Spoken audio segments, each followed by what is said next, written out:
Revenue డిపార్ట్మెంట్లో గ్రామ స్థాయి నుంచి రాష్ట్ర స్థాయి వరకు ఏ అధికారన్నా పుక్కట్ల పనిచేసి పెడతాడా? అసలు ఆ ఆలోచన ఎంత అసంబద్ధంగా అనిపిస్తుంది. ఎందుకు నేను ఇప్పుడు ఏమొచ్చట చెప్తున్నా అంటే, అధికారులు ఎక్కడో తప్పు చేసి ఉంటారు, సారీ అని చెప్పి రెవెన్యూ శాఖ మంత్రి పొంగులేటి శ్రీనివాసరెడ్డి ఒక చిన్న సారీ చెప్పిండు. అప్పుడు లేనిది ఇప్పుడు ఎందుకు వచ్చింది అనే సమస్య ప్రజల్లో ఒకటి ఉన్నమాట వాస్తవం. ఆనరబుల్ కోర్టు చెప్పిన దాని ప్రకారం ఏదైతే 22A లిస్టు రీసెంట్ గా డిసెంబర్ ఎండ్ లోనో జనవరి ఫస్ట్ వీక్ లోనో ఇచ్చారు. ఆ రీసెంట్ గా ఇచ్చే దాంట్లో డిలీట్ చేయాల్సిన డిలీట్ చేయకుండా యాజ్ పర్ జీవోల ప్రకారం మెమోల ప్రకారం అఫీషియల్ గా ప్రభుత్వం ఇచ్చిన వాటిని డిలీట్ చేయని కారణంగా, గతంలో వాటిని అప్లోడ్ చేయని కారణంగా సేమ్ రిపీట్ అవటం వల్ల ప్రజలకి కొంతమందికి ఇబ్బంది కలిగిన మాట వాస్తవం. దానికి నేను నిజంగా చాలా వారందరికీ కూడా నా పక్షాన సారీ చెప్తున్నాను. అయితే సారీ చెప్తే సమస్య తీరిపోద్దా? ఈయన చెప్పిన సారీ విలువెంతో తెలుసా? 30% కమిషన్. మీరు చెప్పే సారీ వల్ల ప్రజల సమస్యలు తీరిపోతాయా? అసలు ఏం చేయదలుచుకున్నారు? ఎట్లా సమస్యను పరిష్కరించదలుచుకున్నారు? సాక్షాత్తు ఒక బిల్డరు తన భూమి 22A నిషేధిత జాబితాలోకి వెళ్ళిందని చెప్పి హైకోర్టుకి వెళ్తే హైకోర్టు మొత్తం దాన్ని ఎత్తేసి ఆయన భూమి రిజిస్ట్రేషన్ చేయమని చెప్పినా కూడా 30% కమిషన్ అడిగిర్రు అధికారులు అనే ఆరోపణలు వచ్చినాయి. ఇట్లాంటి టైంలో మంత్రి పొంగులేటి శ్రీనివాసరెడ్డి గారు చెప్పిన సారీ వల్ల సమస్య పరిష్కారం అవుతుందా? అసలు ఇదంతా కావాలని చేసిన పనేమో అనే అనుమానాలు కూడా వ్యక్తం అవుతున్నాయి బయట. ఎందుకంటే రాష్ట్ర వ్యాప్తంగా 90 లక్షల ఎకరాల భూమి నిషేధిత జాబితాలోకి వెళ్ళిందంట. ఇందులో 80% భూములు హైదరాబాద్, రంగారెడ్డి, మేడ్చల్ జిల్లాల పరిధిలోనే ఉన్నాయి. ఒక్కసారి ఆలోచించండి, ఎందుకు రాష్ట్ర వ్యాప్తంగా పెద్దగా లేని సమస్య ఈ 3 జిల్లాల్లోనే ఎందుకు ఎక్కువగా ఉంది? దీన్ని కనుక ఒక్కసారి మనం అనలైజ్ చేసుకుంటే చాలా ఈజీగా అర్థమయ్యేది ఏంటంటే, మిగతా ప్రాంతాల్లో, రాష్ట్రంలో ఉన్న మిగతా ప్రాంతాల్లో ఈ భూముల అమ్మకాలు కొనుగోలు అనేది కొంత తక్కువ, హైదరాబాదు, రంగారెడ్డి, మేడ్చల్ జిల్లాలతో పోలిస్తే. ఇక్కడ అమ్మకాలు కొనుగోలు ఎక్కువ. ఒకవేళ భూమిని నిషేధిత జాబితాలో పెడితే ఖచ్చితంగా అమ్మకాలు కొనుగోలు ఎక్కువ కాబట్టి ఆ టైంలో దాన్ని సరి చేసుకుంటేనే రిజిస్ట్రేషన్ అవుతుంది. సో ఆ టైంలో కమిషన్లు తీసుకోవడానికి ఆస్కారం ఉంటుంది అధికారులకి. ఇట్లా ఈ సమస్యను సరి చేసుకోవడానికి ఒక రెవెన్యూ ఆఫీస్కి వెళ్తే పని ఊకనే అవుతుందా?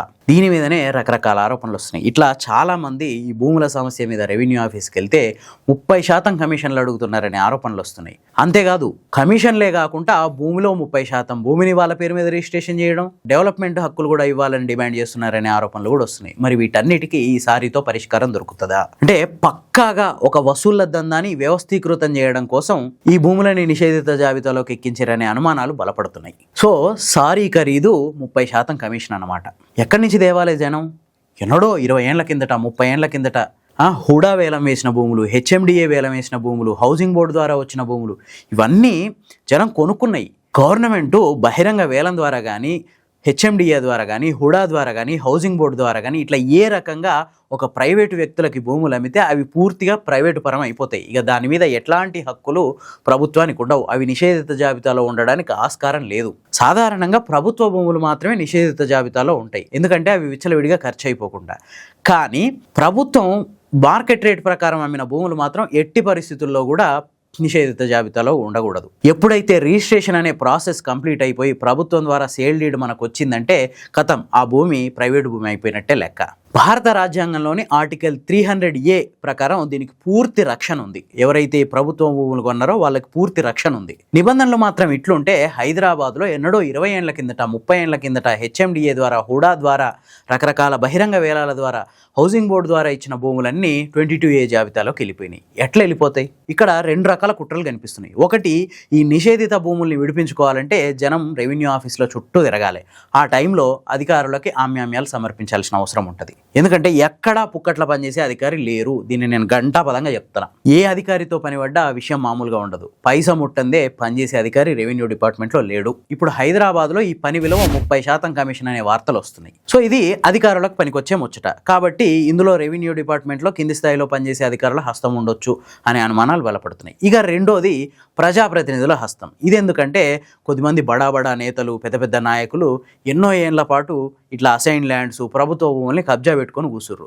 ఈ కబ్జా భూములు పూర్తిగా నిషేధిత జాబితాలో నుంచి బయటికి రావాలంటే ఇది ఒక అవకాశం. అంటే మామూలుగా ఇప్పుడు ఈ హైదరాబాద్లో ఉన్న భూములన్నింటినీ నిషేధిత జాబితాలో పెడితే వీళ్ళంతా రెవెన్యూ ఆఫీస్కి వెళ్ళి అప్లికేషన్లు పెట్టుకుంటారు కదా, అట్లా వాళ్ళ సందులో సడేమియా అన్నట్టు వీళ్ళు కూడా ఏ నకిలీ పత్రాలు దొంగ పత్రాలు తీసుకెళ్ళి అప్లికేషన్ పెట్టుకొని ఈ మొత్తంలో వీళ్ళు కబ్జా పెట్టిన ఆక్రమించిన భూముల్ని కూడా రిలీజ్ చేసుకోవడానికి ఒక కుట్ర జరుగుతుంది అనే అనుమానాలు కూడా బలపడుతున్నాయి. సో ఈ 22A వల్ల రాష్ట్రంలో పెద్ద ఎత్తున ప్రభుత్వ భూములు, పోరంబోగు భూములు ప్రైవేటు పరం కావడానికి అవకాశాలు చాలా మెండుగా ఉన్నాయి. అంటే మొత్తం కలిసి కనుక ఓవరాల్గా అబ్జర్వ్ చేస్తే అధికారులు, కొద్దిమంది నేతలు కలిసి ఇట్లాంటి కుట్ర పని ఉండొచ్చు అనే అనుమానాలు చాలా గట్టిగా వినిపిస్తున్నాయి. దీన్ని సరిచేయాలంటే పెట్టాల్సింది టోల్ ఫ్రీ నెంబర్ కాదు, ఇమీడియట్గా నిషేధిత జాబితాలో ఇది పెట్టింది ఎవరు వాళ్ళని గుర్తించాలి. ఒక సమగ్ర ఎంక్వైరీ జరగాలి దీని మీద. రాష్ట్ర స్థాయి ఎంక్వైరీ సంస్థలతోనో జరిపితే ఇది అయ్యే పని కాదు, ఎందుకంటే ఇక్కడ నిజాలు బయటపడే అవకాశం ఉండదు. సో నిషేధిత జాబితాలో పెట్టింది మీరే కాబట్టి ఎట్లా పెట్టిరో అట్లా తీసేయాలి. ప్రజల నుంచి దరఖాస్తులు తీసుకోకుండా, వాళ్ళని కార్యాలయాల చుట్టూ తిప్పకుండా ఈ పని చేసి పెట్టాలి. ఎందుకంటే వాళ్ళు ఆఫీసుల చుట్టూ తిరిగిర్రంటే ఖచ్చితంగా అక్కడ వాళ్ళు ఎంతో కొంత కోల్పోవాల్సి వస్తుంది. అసలు నిజంగానే పొరపాటు జరిగిందా, లేదంటే ఎవరైనా కావాలని చేసిర్రా? అసలు ఈ భూముల్ని 22A జాబితాలో ఎవరు పెట్టిర్రు, ఎందుకు పెట్టిర్రు, వాళ్ళ ఉద్దేశం ఏంది? ఇది ఒక పెద్ద కుంభకోణం లెక్క కనిపిస్తుంది నాకైతే. దీని మీద సమగ్ర దర్యాప్తు జరగాలి, అది కూడా రాష్ట్ర స్థాయి దర్యాప్తు సంస్థలతో జరిపితే ఎట్లాంటి ప్రయోజనం ఉండదు అనేది నా అభిప్రాయం. సో CBI లాంటి కేంద్ర సంస్థలతో దీని మీద ఎంక్వైరీ జరిపి పూర్తి నిజానిజాలు తేల్చాల్సిన అవసరం ఉంది, లేదంటే ప్రజలు తీవ్రంగా నష్టపోయే అవకాశం ఉంది. మరి దీని మీద మీ ఒపీనియన్ ఏంటి కామెంట్స్లో చెప్పండి. ఈ అనాలిసిస్ కనుక మీకు నచ్చితే లైక్ చేయండి, షేర్ చేయండి. ఇలాంటి మరిన్ని మంచి కథనాల కోసం ది ఫోర్త్ ఎస్టేట్ ఛానల్ని సబ్స్క్రైబ్ చేసుకోండి.